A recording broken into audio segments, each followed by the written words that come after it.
Welcome back to the Sports Coop. Today, me and Dylan are here, and we are going to be doing the Philadelphia Eagles of the NFC East. So, before we get into the video, I just want to let you know, if you enjoyed this type of content, Buster Boom or NFL news, make sure to like and subscribe. We do content very often, multiple times a week, almost daily. So, if you enjoy that kind of stuff, make sure to stick around. And with that out of the way, let's get into the video.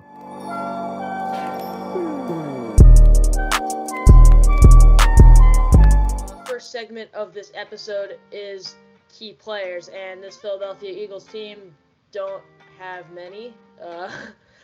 Let's start on the offensive side of the ball. We've got Jalen Hurts, quarterback number one for this team. They moved on from Carson Wentz, which is a big thing for them. We'll touch a bit more on that later in the video. Jalen Hurts, I liked how he played last season. Contrary to popular belief, I think he showed a lot of promise. I think he's very mobile. I think he's the type of quarterback that a new team is looking for to rebuild their game. It's going to be tough for him given they have very little to no weapons, minus Devontae Smith and Dallas Goedert, which, again, we'll get to them later, at least Devontae Smith. But Jalen Hurts is going to have to do it all on his own this year, and he's going to have to do it because the public eye is not in his favor at the moment. What do you think? Yeah, I agree. I think Jalen Hurts, he had it was up and down rookie season, but it showed a lot of promise. But I think the problem is, unlike with a lot of other young quarterbacks or rookie quarterbacks, where the team around them is trying to build talent around them either through the draft or through free agency or even by that coaching staff, Philadelphia really doesn't seem to have that. Obviously, they did hire new head coach Nick Sirianni, but we don't know how that's going to turn out really at the moment. It seems very questionable in the air. We'll talk about that later. The receiving core and the running back core and the offensive line doesn't seem to be much improved either. The defense is aging and isn't getting any better. So Jalen Hurts, it really is an uphill climb, and it's going to have to be him against the world here. So and remember, Philadelphia also have a very capable backup in Joe Flacco. So with the first misstep or mistake that Jalen Hurts makes, we could easily see a quarterback controversy or quarterback change. So to be a very, very difficult year for Jalen Hurts, in my opinion. There's no one really else. We're going to get to draft later, so Devontae Smith would be our other key player, but we're going to move on from him. We've got defensive players, and we've got one of the best run stoppers in the league, Fletcher Cox. He's aging.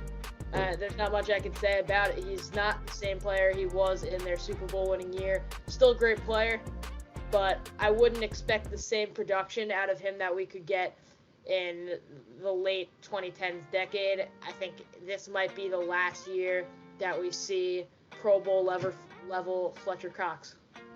Yeah, it's definitely probably is. It's gonna be a lot low production of him, especially considering, again, the defensive line around him isn't very good. I mean, obviously, in previous years he had like a prime Brandon Graham and Chris Long as well around him. And now it's really kind of just him trying to be that leader, trying to be the guy that really bolsters that defensive line. But with age and with injuries and that kind of stuff, it's going to be a very, very difficult year for him. And I don't even know if he's going to get to that Pro Bowl level. I don't know if he's going to be that player that can really make the Philadelphia Eagles defense look better than it is. So it's going to be a very tough year for him. He's definitely going to have to show up if Philadelphia are going to have a solid defense. But yeah, I'm not expecting much from Fletcher Cox this year, especially considering that you can see a slight decline in his performance in previous years. But now going on to our second player, Darius Slay. And Darius Slay is a very, very interesting player. He didn't have the greatest of first seasons with the Eagles. Obviously, he was in a trade with the Detroit Lions. But could this be a comeback year for Darius Slay, Dylan? I definitely think so. I think getting Darius Slay into their rotation last season, it was a change in the system he's played in his whole career, and it was a change that the receivers he was going up against were always going to be the number ones, because in Detroit he was always heavily underrated, but then when he goes over to Philly, he's seen as one of the best corners in the league, so he's always going to be on the best receiver in the game. And now you see him coming into his second year. He's going to have to lead this young secondary, which is very, very flawed. And I think out of necessity, he's going to have a good year, because if he doesn't, this team gets killed in every game. So I can't see a year for Darius Slay like last year where he's very he's not very productive, and I also can't see a year where he makes a lot of mistakes because that's just not the player he is. So I think we can watch a comeback year for Darius Slay. Yeah, I think that definitely is very important for the Eagles, considering, again, like we said earlier, a lot of their stars on the team, and maybe even including Slay, are getting older and older by the year. So, if a comeback year is to happen for Darius Slay, it will be very much appreciated in this Philadelphia defense. And now moving on to key additions. Again, Philadelphia, they didn't really have much to work with in terms of cap space, considering they did have a lot of dead cap from the Carson Wentz trade. So the only key addition that they really made, which in my opinion was actually a very underrated move, was Anthony Harris, the former Vikings safety, and I think he'll be a very underrated piece to this Eagles secondary. Again, even though they didn't make a lot of moves, I think it's very important considering that the offense is, say the least, going to look atrocious. The defense is really gonna have to step up, and I think Anthony Harris can definitely help in that field. In my opinion, he had probably one of his best seasons, not his best season, with the Vikings this year. And I wouldn't be surprised if Anthony Harris comes to Philadelphia, especially with finally a full offseason, and makes a huge impact from day one. So I really like this key addition. What do you think about it, Dylan? I think it's a great addition, and I think he's one of the few underrated players in the league that has remained underrated. Watch the PFF video for context. If that, I don't know which is gonna come out first, but Anthony Harris, he was given little to no credit for the work of Harrison Smith, and we're gonna see a big drop off for Harrison Smith, and I'm sure we'll touch on that in the Vikings video. I want to talk more about Anthony Harris. He's a great safety. Production's always been good. Tackler, good ball hawking safety. He's a really good all-around player, and he'll really help the young secondary if he's given the chance to do so in a season that they're not getting mauled every game. So everything really depends on how they get off to their early in the first quarter. If they're going down by a lot of points, we're not going to see a lot of Anthony Harris this season. But in big games, he's known how to do stuff. So I think he'll be a good addition for them. Yeah, I agree. I think this could be really a year where Anthony Harris really showcases why he is, maybe gets out of Harrison Smith's shadow, showcases why he is really one of the more underrated safeties in the NFL. But now moving on to the next segment, while this is labeled key losses, I think a lot of the losses weren't more key, but more necessary, maybe more cleaning up the deadwood. And the first one is the most important one, the most, I wouldn't say surprising given what was everyone kind of saw this coming, the more, I would say, disappointing considering how high hopes were for this guy a couple seasons ago for Philadelphia, and that is Carson Wentz. So I think you all, if you followed the Eagles, if you followed maybe the NFL just in general, that Carson Wentz has had probably his worst season in his NFL career. He was totally uncomfortable in the Eagles offense, and I'm sure many quarterbacks would be. He didn't have the same time in the pocket that he had in previous years. He didn't have the same accuracy. He didn't have the same mobility, and he didn't have the same confidence that he had in previous years, like that season that he was sure to be MVP. So I think with obviously the lack of skill position and the lack of good coaching around him, I think it was necessary for them to make a change. It was necessary for Philadelphia to rebuild, especially considering they had drafted Jalen Hurts in the second round that year. So I think with Carson Wentz, it seems like to be a very unmendable situation. It was the right move for Philly and definitely the right move for Carson. So it's going to be interesting to see how Philly do without him, someone who's considered to be the face of the franchise. But Dylan, what do you think of this key loss for Philadelphia? I'm going to have to disagree with you here. I think in terms of how Carson Wentz handled it, it's perfect for him. He's going into a system that's already very, very well developed for him with Frank Reich at the helm, and he's going to be their QB1 going into the season. For Philly, I just feel like it's rushed. They're rushing Jalen Hurts right into the offense with very little for him to throw to. They take out their number one quarterback and their number 2 overall pick after 2 bad seasons. And I just think Howie Roseman really overcompensated on how well he played in those years and thought, okay, this guy had 2 bad years. He's never going to be the same again. So I just don't think it made sense for them to get rid of him that quickly. Maybe you have him as a backup this year, let him show Jalen Hurts the ropes, and if he doesn't work out, then you get rid of him.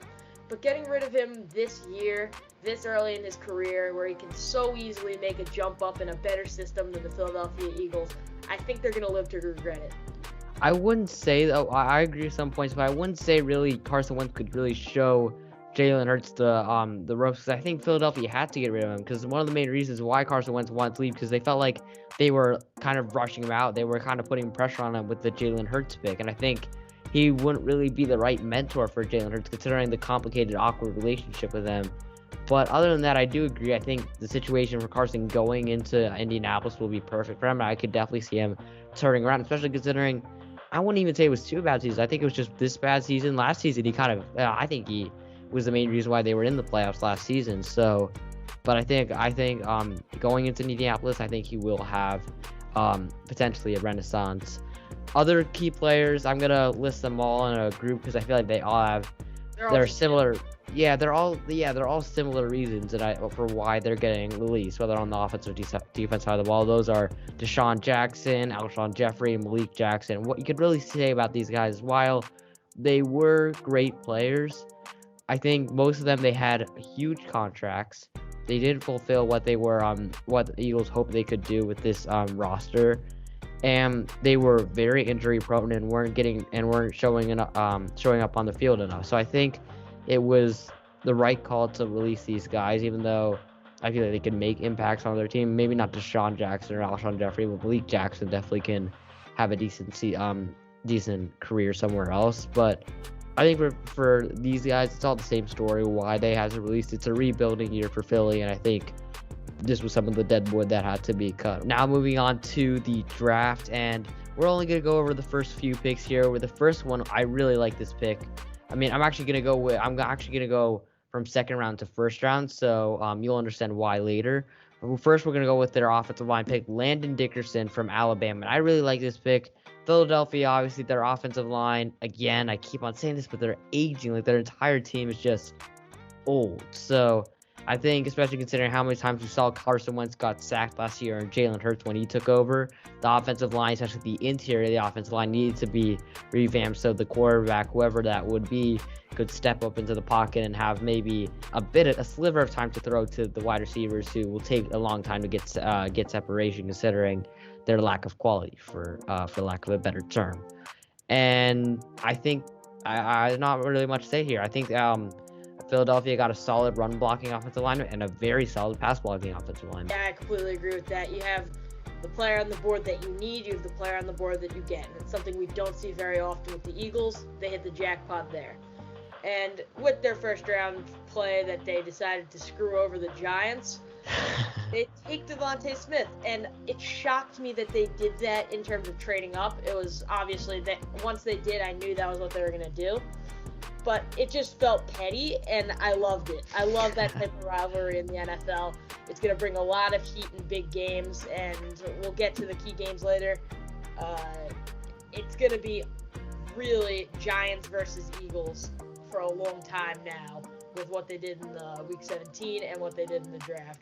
But talking about Devontae Smith, really, really great player.